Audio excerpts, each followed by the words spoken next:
Guys, hey, I'm parked for the night about 2 hours south of my delivery in the morning near Cleveland. But I wanted to take a minute before it gets totally dark here and address some questions I was sent today. Give us something to talk about. These questions come from Dean, who lives in the Houston area.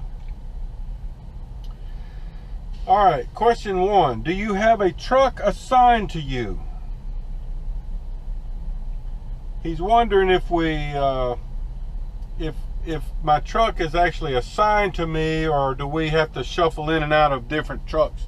Some companies do that, but at Maverick, no, you're assigned a specific truck.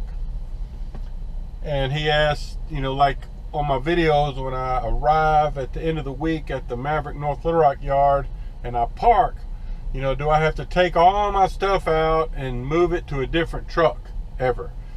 So no, we keep the same truck.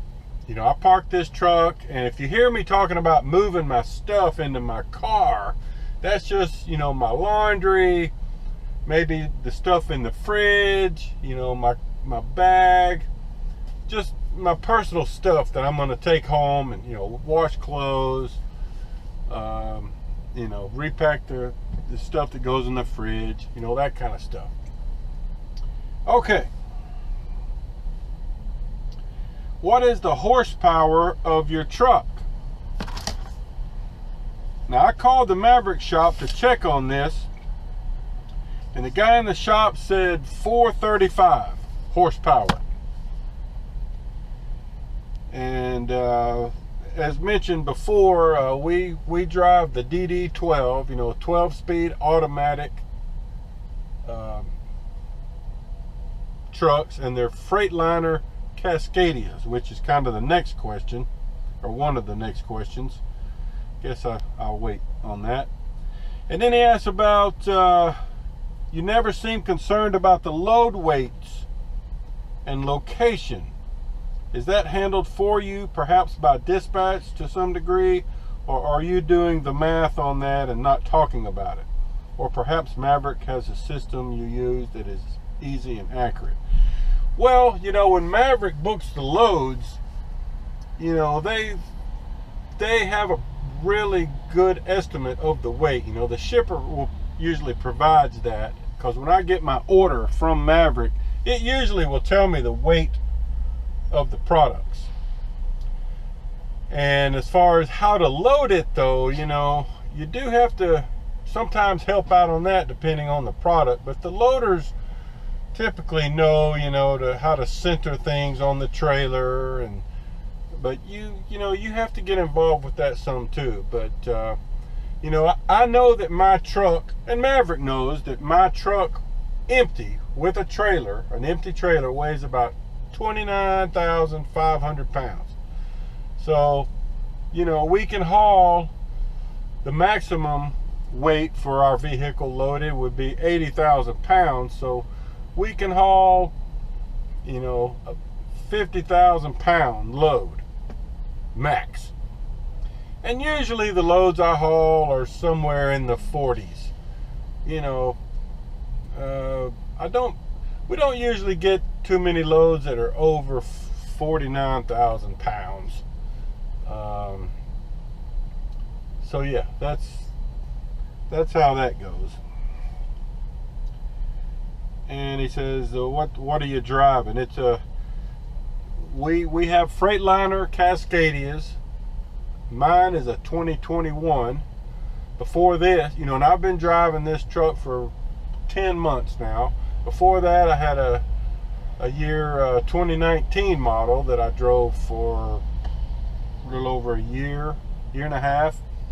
And then before that, I had a 2015 model that I drove for about 3 months. So, but they're all Freightliner Cascadias. Let's see.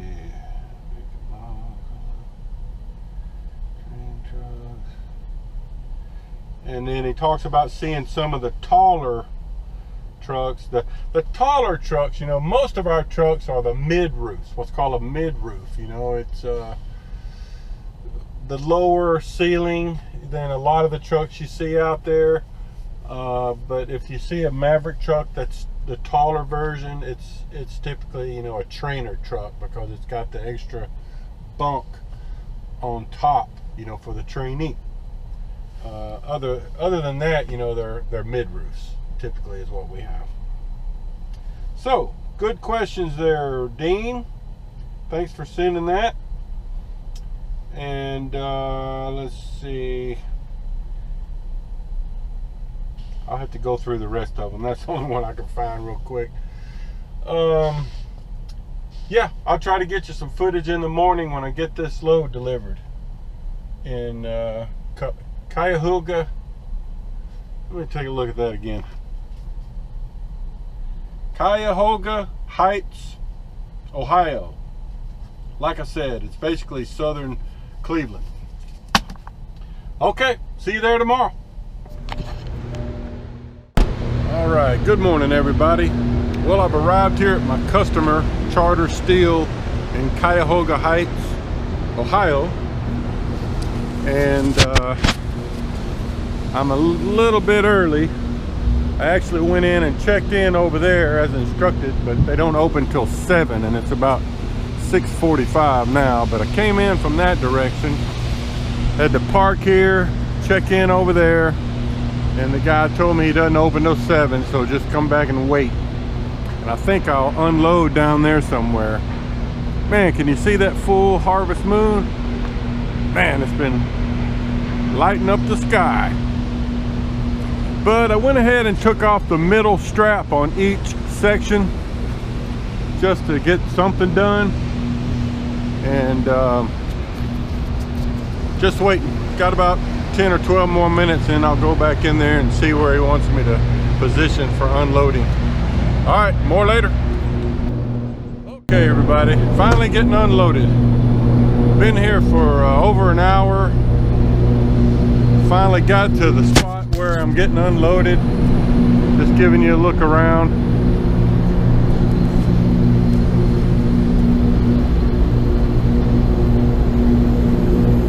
I came in from down that way, and they had me turn in here and wait. So I waited here about 30 minutes till a unloader, he's over there. He's taking off a couple of sections and storing them down there. So just you know, forklift them off. But these things are used in the heating process by these steel plants. That's about all I can tell you. Anyway, we'll see where we go next. Or later.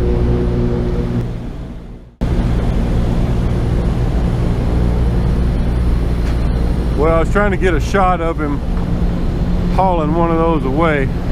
You might can see him going that direction.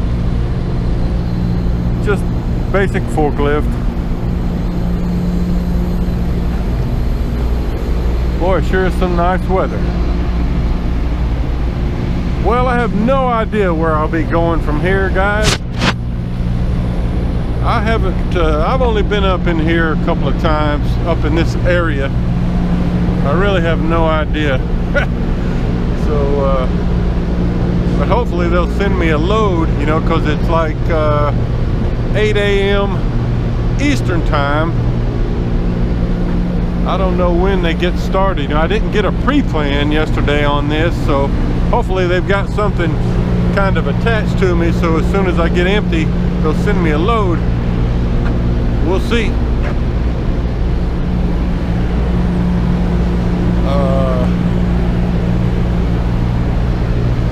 I think the guy is coming back. I'll try to get you a shot of him unloading something. Yeah, there we go. Just giving you a shot of that. Basic forklift. That's how it works.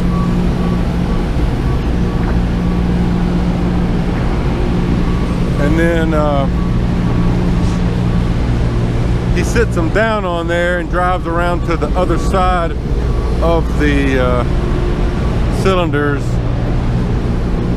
and then moves them. Big place. I don't know exactly what they do here, but big noisy place. There he goes, picking them up and moving them. All right, he's only got 2 more sections. All right, that's enough of that. Okay guys, so I'm still here at Charter Steel. I don't remember if I mentioned it or not, but they dispatched me a load after I delivered here to pick up a load here, going to Bowling Green, Kentucky. So, all right, you can see he's staging the product here. Brings them 2 at a time. I've got a 2-inch strap on each end because I can't get a 4-inch strap far back enough on the trailer, so I'm going to put a 2-inch strap. I'm thinking before we pull out of here we'll have to have a strap on the front and the back. That's usually how they do it, but just going to show you him bringing the product.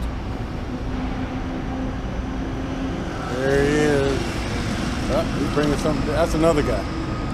Anyway, so that's how it works. He just brings them over here and stages them, then he'll start loading.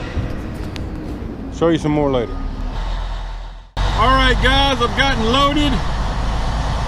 Pulled up to the shipping office. Went in and got my paperwork. And now you had to do a U-turn back there and then come back kind of opposite the way we just came in. Now we're supposed to go back kind of to the area where I started, do the tie down and tarping. This load does have to be tarped year round, the paperwork says, but it won't be too bad. It's just one single row of coils. Should be able to cover it with 2 4-foot drop tarps. The guy in front of me did not have to tarp his load. He said he was only going about 2 hours away. I don't know if that had anything to do with it or if it was just the product. They got a lot of speed bumps on this road, so you got to be careful. They actually have you pull away from the loading area without doing any strapping. So, you know, just got to drive carefully. They're not going to go anywhere unless you're going fast and turning curves. Just giving you a look at the place. It's a big place. They got some steel bars over here to the left. And the guy that was loading me, because these are pretty thick coiled rods, thicker than we usually haul, and he said that was kind of a medium size for what they do. They have some that are quite a bit thicker. Usually what we haul, or what I've hauled in the past, is, you know, a thinner rod.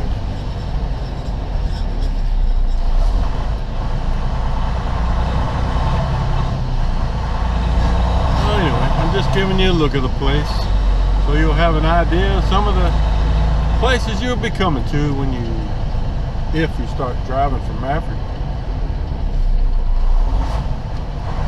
Like I say, you know, I'm not very familiar with this part of the country. I don't get up here too often. It is kind of cool, you know. I was worried there at first because when they sent me this order, it said my pickup appointment was 1 p.m. and at the time, you know, it was like 8:30.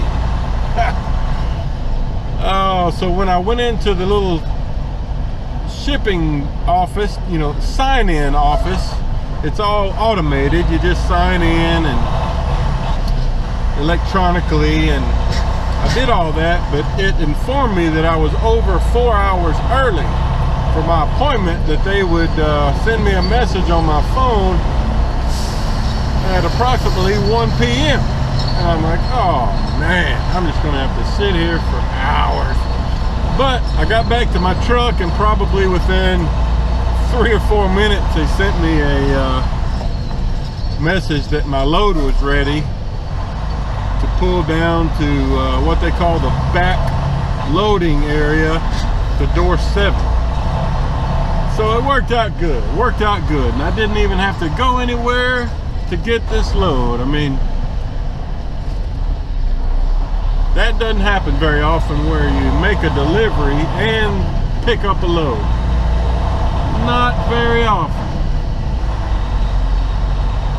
Alright, so I guess what I'm supposed to do is go to the left here.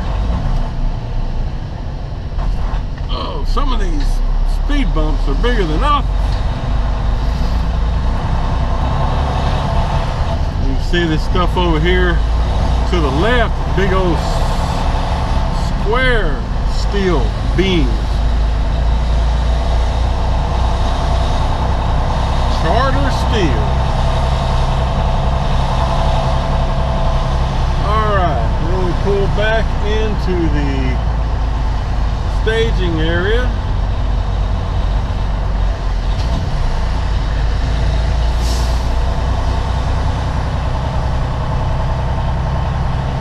I'm going to pull over here kind of to the side over here. I don't know, these signs are kind of confusing. You know, one sign points an arrow back that way where that dump truck is, and then this sign says do not enter. So I'm just going to stay right here.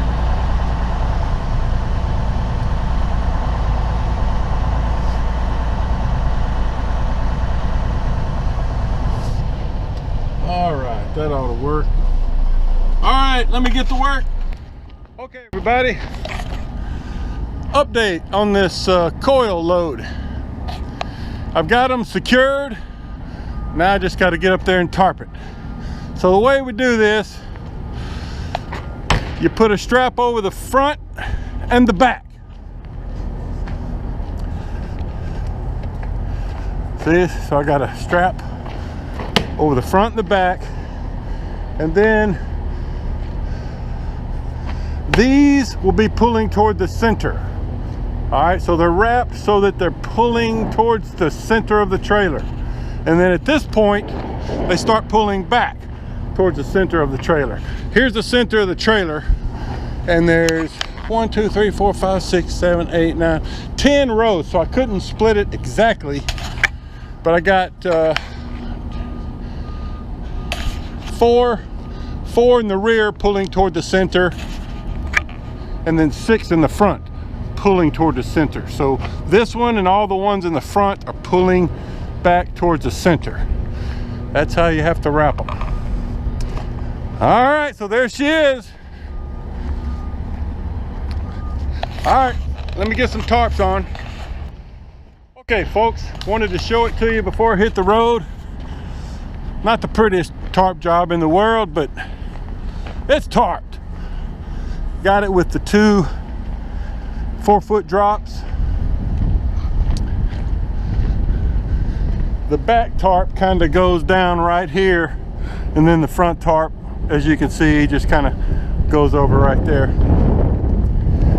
All right, so that's it. Goes to Bowling Green, Kentucky.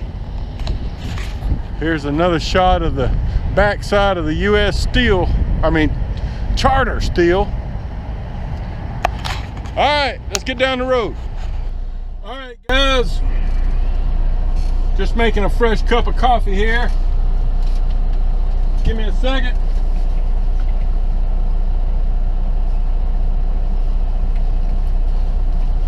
I kind of got detained there for a second, because right as I was about to leave, this owner-operator fella pulled up beside me and walked around to my window, and he was asking me how you secure those loads. And I said, oh, you've never hauled these before? And he said, no. So I got out, even though it's already tarped, I got out and kind of explained it to him as much as I could. And he said, well, I was sitting over there a little while ago watching you, so I kind of got an idea what you were doing. But he didn't seem too sure, so I hope he can figure it out. It's like I was telling you before, or last week when I had that other load of slinkies. You know, this, until you've done this a couple of times, this can be a confusing load, you know. I mean, you go through it in training, but when you get out here and you start trying to position your straps and get them pulling the right direction and loop the right way, it'll make you scratch your head. So anyway, I hope that fella makes it. This place is starting to get a lot busier now. It was good that I was here early, because man, there's like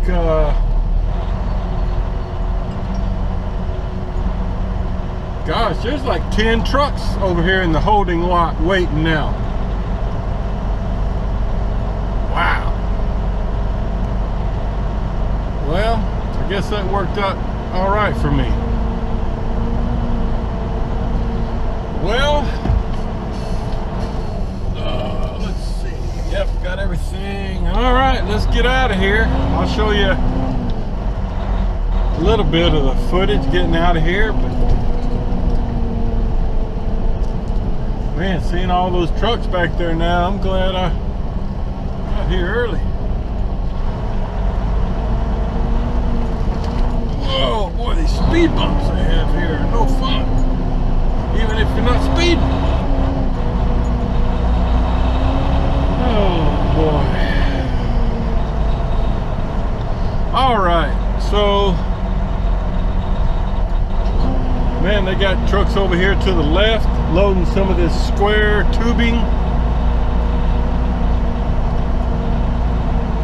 A little bit of everything coming out of here.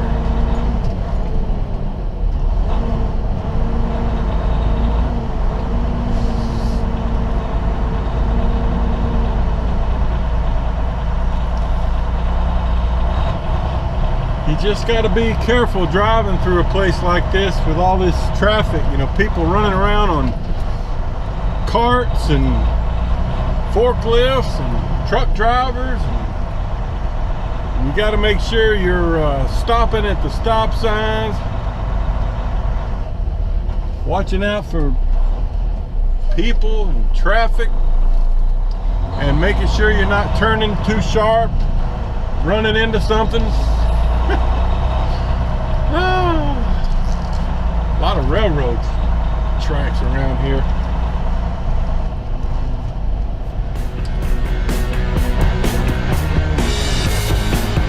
All right, let's see if we can get out of here. I'll see you guys on down the road.